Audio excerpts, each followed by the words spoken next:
Distribution of plants.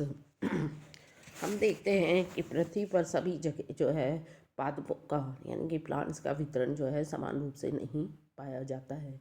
भूमध्य रेखा से ध्रुव की ओर जाने पर या सागरों में या गहराई से ऊंचे पर्वतों पर जा देखने पे हम ये देखते हैं कि पादपों के वितरण में विभिन्नता मिलती है। अब पादपों में के वितरण में यह विभिन्नता बहुत सारे फैक्टर्स पर डिपेंड करती है, जिसके कारण जो है इन फैक्टर्स के कारण जो है हमें इस पृथ्वी पर पौधों के वितरण में असमानता देखने को मिलती है।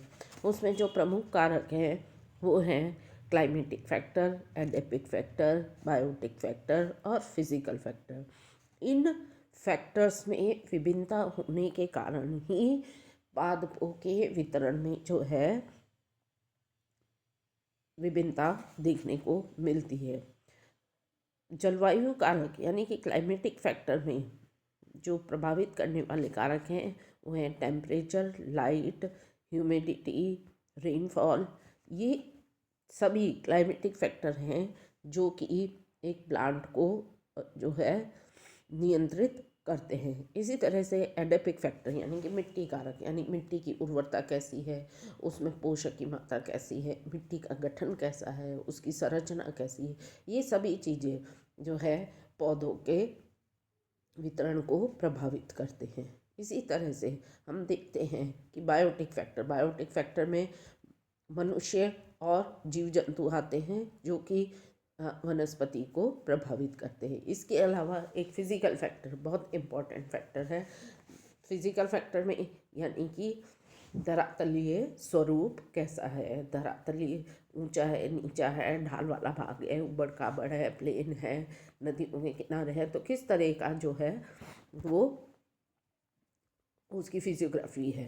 तो ये सारी चीज़ें जो है जलवायु प्लांट्स को जो है कंट्रोल करते हैं। तो आवास के आधार पर अगर हम देखें आवासीय वितरण किस प्रकार का है प्लांट्स का, तो आवासीय वितरण के आधार पर दो भागों में इसको बांटा गया है, स्थलीय पौधों का वितरण और जलीय पौधों का वितरण, यानी कि डिस्ट्रीब्यूशन ऑफ टेरेस्ट्रियल प्लांट्स और डिस्ट्रीब्यूशन ऑफ एक्वेटिक प्लांट्स। जो डिस्ट्रीब्यूशन ऑफ टेरेस्ट्रियल प्लांट्स है उसमें रोनाल्ड गुड उन्होंने अपनी book the geography of flooring plants में पादपों के वितरण का विवरण दिया। गुड ने जो है 6 वनस्पति प्रदेश बताए और कुल 37 उपप्रदेशों का निर्धारण किया। तो उसमें जो 6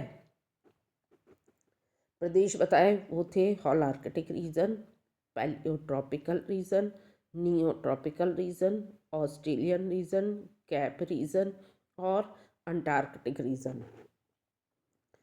पहला हम लेते हैं हॉलार्कटिक रीजन, जिसको कि बोरियल रीजन भी कहा जाता है और इसको हिंदी में जो है उत्तरी प्रदेश भी कहते हैं। जैसा कि नाम है उसी के अनुसार ये जो उत्तरी क्षेत्र है, उत्तरी क्षेत्र को हम देखते हैं कि हमेशा ठंडा रहता है। तो इसके अंतर्गत जो है मध्य अमेरिका को छोड़ दिया जाए तो उत्तरी अमेरिका, ग्रीनलैंड, पूरा यूरोप और उत्तरी एशिया वाला भाग इसके अंतर्गत आता है। और इस प्रदेश को फिर से 7 जो है छोटे प्रदेशों में विभाजित किया गया है। ये 7 प्रदेश जो है Mediterranean reason, Rocky mountain region, Atlantic north American region, Arctic and सब आर्कटिक रीजन और यूरो साइबेरियन रीजन। तो इसके अंतर्गत जो मेन मुख्य जो इसकी कंडीशन के आधार पर जो वनस्पति है वो है बर्च, एल्डर, हेजल्स, हार्नबीम, मस्टार्ड। ये इस तरह के प्लांट्स यहाँ की विशेषता है, क्योंकि ये ज़्यादातर समय इस क्षेत्र में जो है ठंडक रहती है। दूसरा आता है पैलियोट्रॉपिकल रीजन।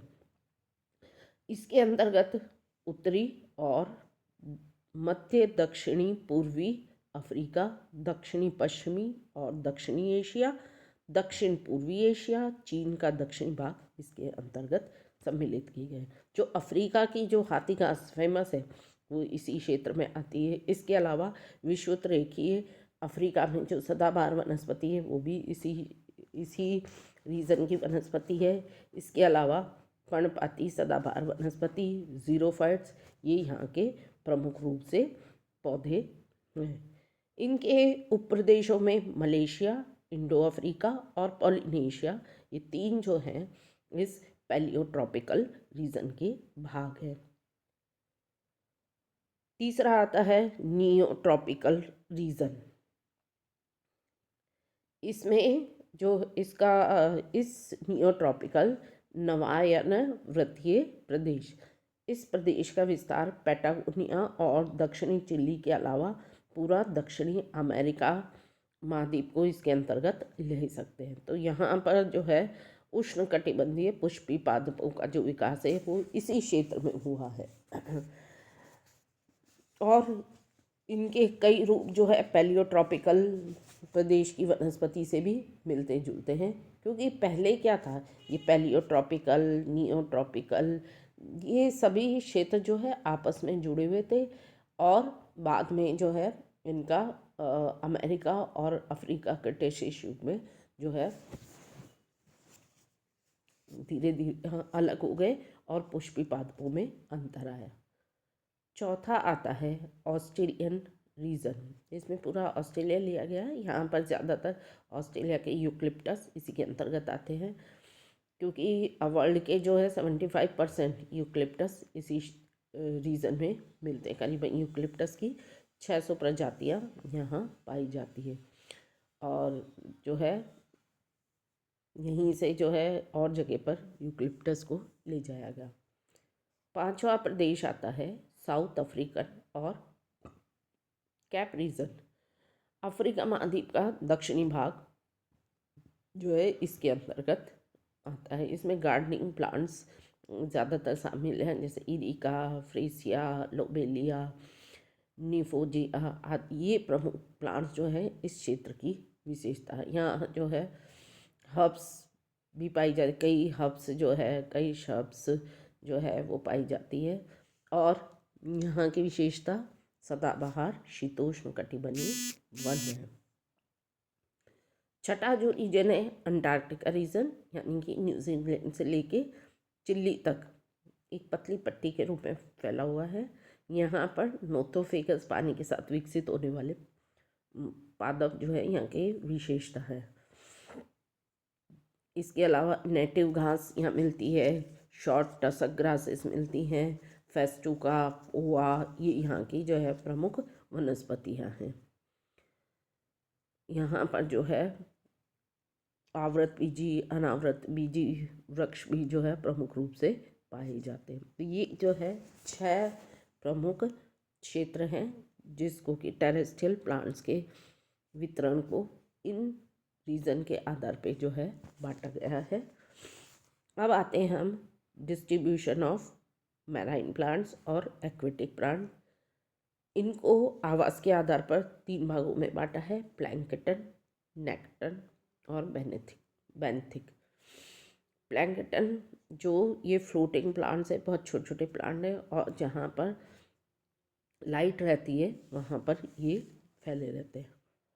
नेक्टन, इसमें बड़े आकार के प्लांट्स आते हैं जो बहुत लंबे चौड़े एरिया में पाए जाते हैं। फिर आता है बेंथिक, ये जो है समुद्र की तली पर रहने वाले पादप हैं, जहाँ पर कि लाइट नहीं रहती। सी और झीलों की तली में पाए जाने वाले पादप बेंथिक कहलाते हैं। तो इस तरह से जो है प्लांट्स का डिस्ट्रीब्यूशन दिया गया। Thank you.